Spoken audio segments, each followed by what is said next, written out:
We are talking about Mother Barnes, who is otherwise known as the Wise Woman of Plum Hollow, the Clairvoyant of Plum Hollow. She received the title the Witch of Plum Hollow after her death, which was not actually an accurate description according to all the articles and the research we've done. Everyone who knew her, and she was very widely renowned at this later in her life for reading people's tea leaves.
Hi, everyone. My name is Lori Ann Sanche, and I'm here with my co-host, Dave Singer, and welcome to our inaugural video podcast for Heritage Properties of Canada, hpoc.ca. Yes, our website is a fairly new, although we've been working on it for a little while now, but we're making articles, monthly video footage. That's our goal. And for all different heritage topics related to properties, the story of Canada told through properties. And we have a variety of writers and researchers who have contributed. And we highly recommend you check out our website and go back and look at all the articles we do have already. And we're starting our podcast here to bring some of these topics to a wider audience. And video is an important part of what we're doing. We have virtual tours of heritage sites in Canada as well that we'd like to expand upon too. So we're very excited to bring this podcast to you. And you're probably wondering, here getting close to the end of October, we have a topic to do a little bit with the Halloween season.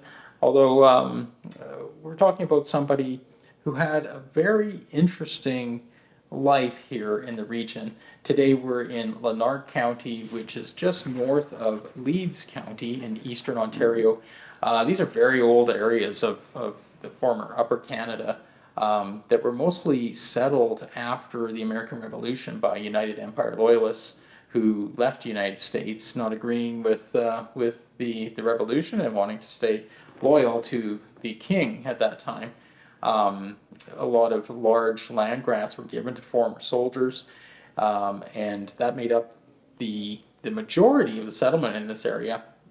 Certainly there was indigenous history here before European contact as well, from the Anishinaabe and Iroquois First Nations as well. So very old historic waterways. We have the St. Lawrence, as well as the Tay River here and the Rideau River. So those water routes are very historic for sure. And today we're actually broadcasting from, speaking of water, Codes Mill, which is one of the many mills that would have been established in the area and making all sorts of things. Different mills were dedicated to different tasks, like a grain mill or something to do with making clothing or that sort of thing. Perth is a historic Scottish community with limestone buildings that are amazing. It's a really popular tourist town and only about an hour from Ottawa. So a lot of Ottawa people come here to shop and browse, and you can canoe on the Tay Canal as well. And the town's motto is actually Heritage Perth. And another thing that they have to do with heritage is a heritage building program at Algonquin College, one of its only kind in all of Canada. So this place is steeped in heritage. Yeah, and, so it's an ideal location for our first podcast, and we hope to be doing this every month. We're going to be bringing the stories that we're writing to the audience, to wider audience, and we'll have some special guests in the future. Today we are just going to discuss where we're at, but perhaps next month we'll be talking to someone regarding our next article, which we won't disclose just yet, but please stay tuned. Sign up for our website, join our email newsletter, and follow us on Facebook and Instagram. Well, great. Why don't we get into our topic today? And we have a very special heritage property to talk about, which is Mother Barnes Cabin. This lady has a fascinating history. She remains a local legend today, but she was very famous in her time. And maybe you can fill us in, Lori Ann, because you have done an article on her and the history of this fascinating character. Sure. We are talking about Mother Barnes, who is otherwise known as the Wise Woman of Plum Hollow, the Clairvoyant of Plum Hollow. She received the title the Witch of Plum Hollow after her death, which was not actually an accurate description according to all the articles and the research we've done. Everyone who knew her, and she was very widely renowned at this later in her life for reading people's tea leaves. And we have some cups here. We do. That we have in our store. These are hpoc made cups with her actual abode there on the front. As it appears today, somewhat stylized. Yes. So I digress. So Mother Barnes she would read tea leaves for 25 cents per reading, and the lineup for her services was out the door every day. She had thousands of customers, and most of them claimed that her predictions were very accurate, and she helped people with their problems. She helped solve local problems. She helped farmers find their lost animals. Helped people find articles that were very important to them, such as when I was just reading about there is a deed that went missing in England, and the family suspected their Canadian relatives. And so they came to talk to her, and she actually pointed out that the deed would be found in a drawer in a slipper tied with blue ribbon. And it actually was. It was found, and they got their deed back.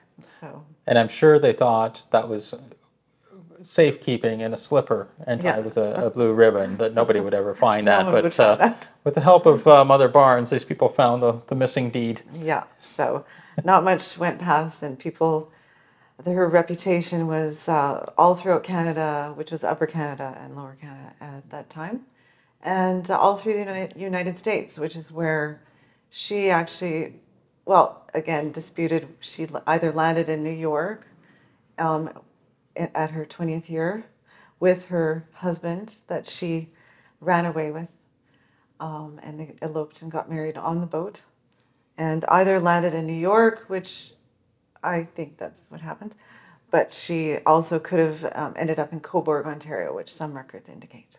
But her first husband passed away sadly and left her with one small son. And her choice of husband actually got her family to disinherit her. So she married for love and never heard from her family again. So that's a sad story. Yeah, he was a military man too, just like her father. But her father had other ideas. He wanted to arrange a marriage for her, and she was only 18 or so, with one of his friends, same age as him. So, Yes, so she sadly lost her origin family.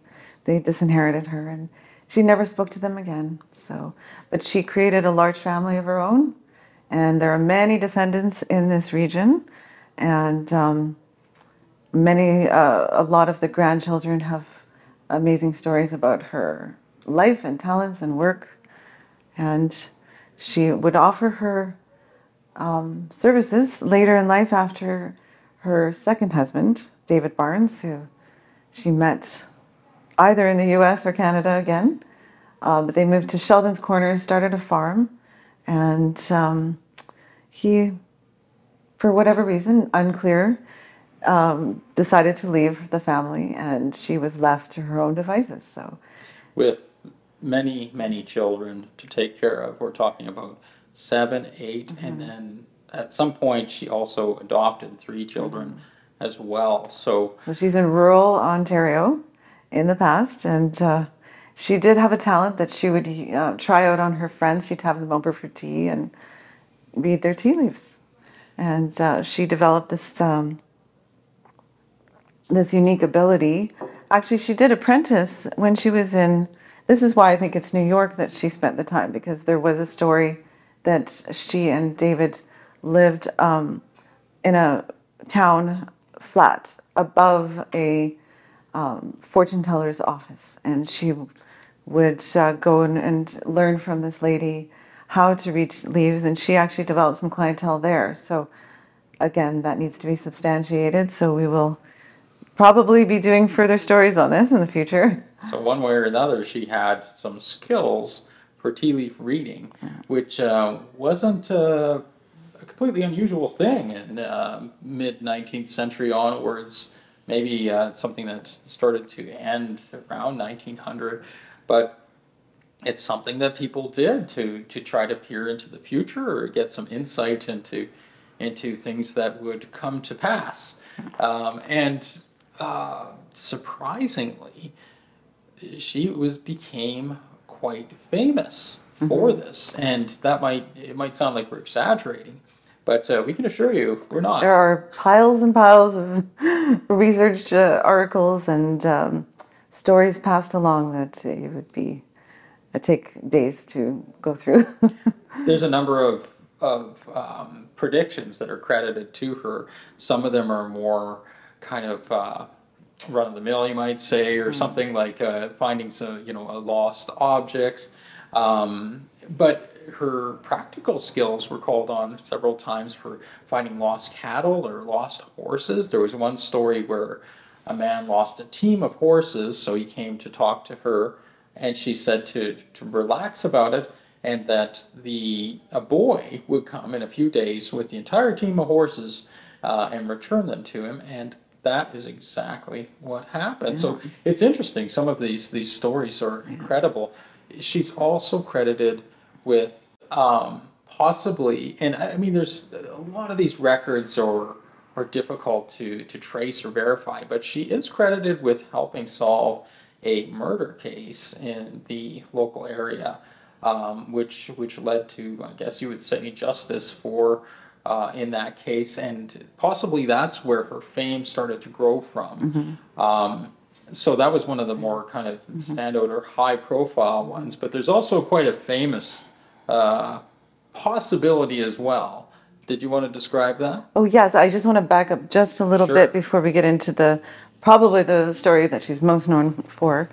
That relates to our federal government right now and the founding of Canada. So, but just why are we getting into the story of this lady?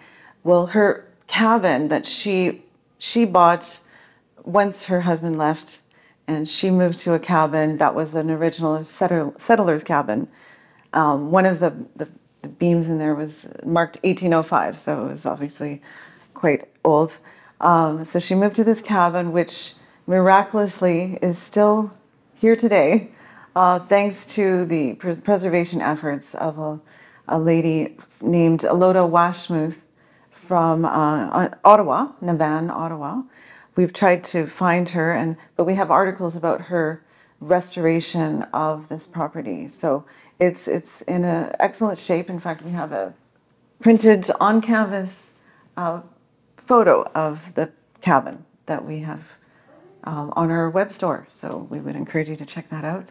But this cabin is where she set up on the second level her tea leaf reading services. So this is the setting in which her most famous customer, which is also unsubstantiated, but a lot of stories indicate that John A. Macdonald, when he was just a lawyer still in Kingston, was trying to determine, waiting for the Queen to decide where the capital would be located.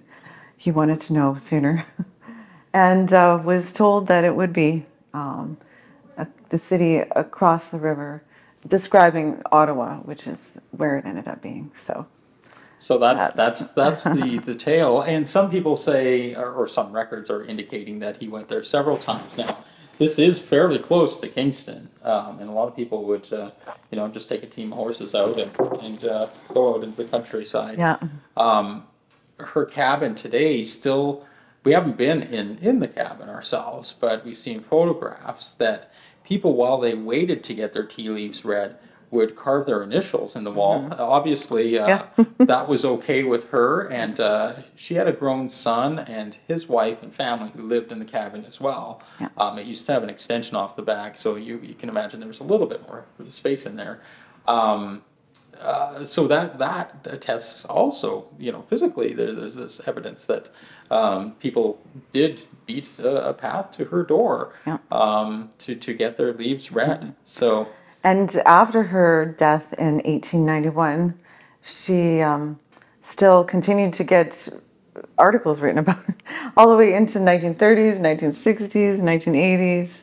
And still today we have a couple of online blog sites.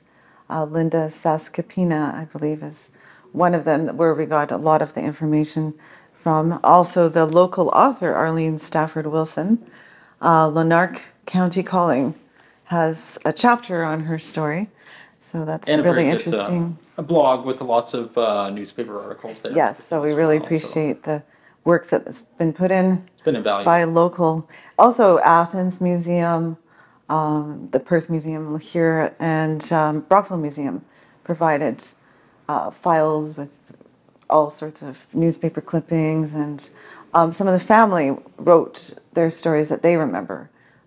Also down. So that's where we got. And so it'll all be compiled in this article. We do hope you check it out. Yeah, we do. And one thing I want to add about the cabin that I think is very important is that, first of all, we have to remember this was an early settler's cabin. So this would be the type of building the settlers would build and then hope to move out of as soon as possible and build something bigger and more commodious for their family and their growth. So a lot of these cabins would start disappearing. They might be used for a horse's stable or something like that.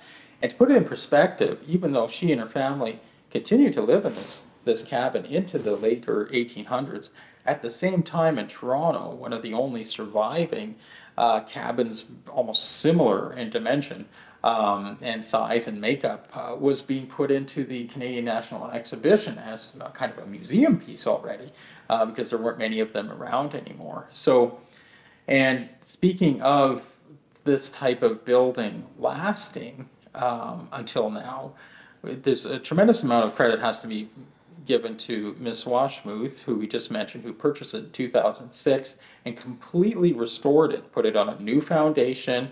The roof was caving in, new roof, shingles on it. It looks great. The grounds are perfectly kept, and it has an X-rail cedar fence that was done by a local master up there too. So when we actually came upon it, I tried to find the location. We thought it was actually being taken care of as a public heritage site.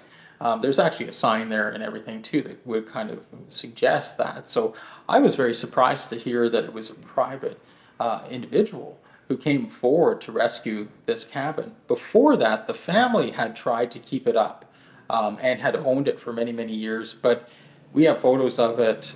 Unfortunately, it was really about to go. It looked like a bulldozer was calling for it to put it out of its misery or something. It wasn't inhabitable. It had been vandalized. So this heritage property was about to be lost. It's true. It's very close that it wasn't. And the family really tried. They contacted Upper Canada Village, who, and sadly, didn't see the heritage value enough to warrant obtaining it for whatever reason. Also, the Ontario Heritage Association, is that? I think so. Correct, right. So they were really trying to get also a plaque through the National Historic Sites and Monuments Board.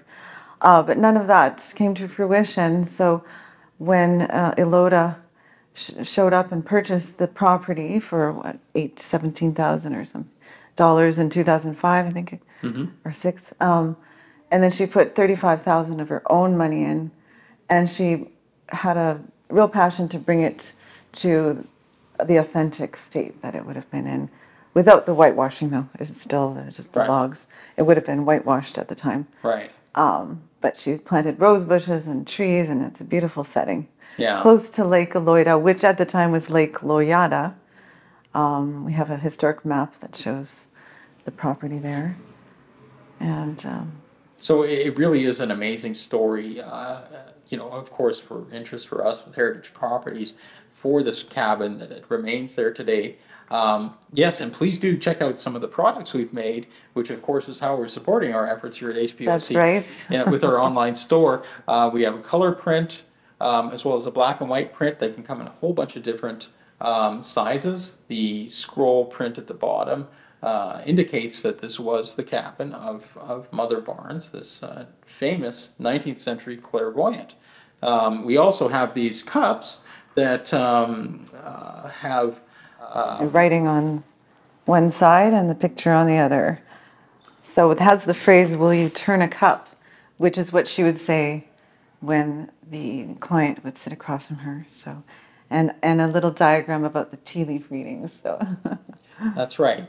And so it could be a lot of fun. We've never done the tea leaf reading ourselves, but hey, it doesn't. I would love to give it a try. I wouldn't mind looking into the future and see what it holds. But so we think it's a fascinating story. We hope you check out our full length article about it, and like and share it and all that kind of stuff. And some other stories we've had recently. We had our last month's story was about in Peterborough, the Hutchinson House, which is a wonderful stone cottage style house that was a doctor, original doctor. What era was that? 19? Oh yeah, again, I think 19th century, but very early on. Yeah. So he was a very important figure in the area, and so the town built him his house and everything like that. Yeah. And it continues to operate as a heritage site. So they have a full museum and interpretive exhibits and so on. So highly encourage you to go and check that out. And a previous article we had, writer-researcher Stephen Robbins did an interview with Darlene Brander of the Winooskawin Heritage Park in Saskatchewan. It's just outside of Saskatoon, and it's an amazing story about Indigenous settlement in the area, and they have a wonderful heritage site there. They do interpretive programs, and they have brought some bison, buffalo. I would say buffalo. I can't remember the difference. The buffalo back to the park, when previously there would have been huge herds of buffalo in the past, and that was part of their cultural connectivity. And Ms. Brander, when she became CEO, she was asked by the community group to bring back the buffalo, and she did. She brought them back. It's amazing. So please check out that article. And if you get a chance to go to Saskatchewan and tour Winooskoin, that would be definitely worthwhile. We haven't been there yet, but that's on our list for sure. Great. And one other article that comes to mind is the Edelweiss Village, just outside of Golden, BC, where again efforts of private individuals have managed to save several. I think there's 6 of them. Homes that were made by the CPR, Canadian Pacific Railway, for Swiss guides who help people get through the mountains and help the promotion of mountaineering in the Rockies. These really special properties we're about to possibly, again, that didn't have heritage designation or anything like that or protection, but they've managed to save them in cooperation with a private development group. So again, another really interesting article for how people took the initiative to really help with these places that they care about and resonate with them, and we're beneficiaries of that because without this sort of thing, some of the flavor and depth that we can have by actually going up to a place like Mother Barnes Cabin these days and rolling up there with your car and just going, wow, this is a special place. The fact that it's been maintained for the future is really something that should be applauded. Yeah, absolutely. And from cabins to castles.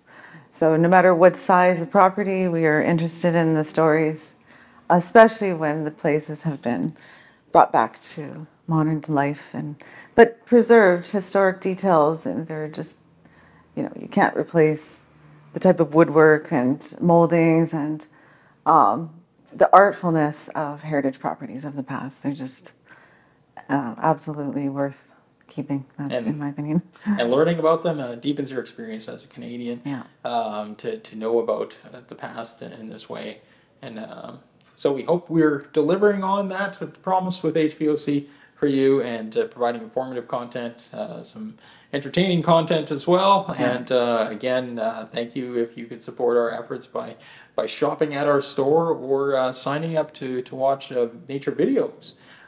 We have the Canadian Vistas Ambient Nature Video Series that you can learn more about our site too, if you want to relax to watching waterfalls or sunsets and great natural spaces across Canada. We also have that on offer as well. Yeah, heritage natural spaces, which, maybe watching nature videos, it actually brings the nature right into your home, and you can have it as an art in your blank television instead of being blank, and have a beautiful sunset or mountainscape.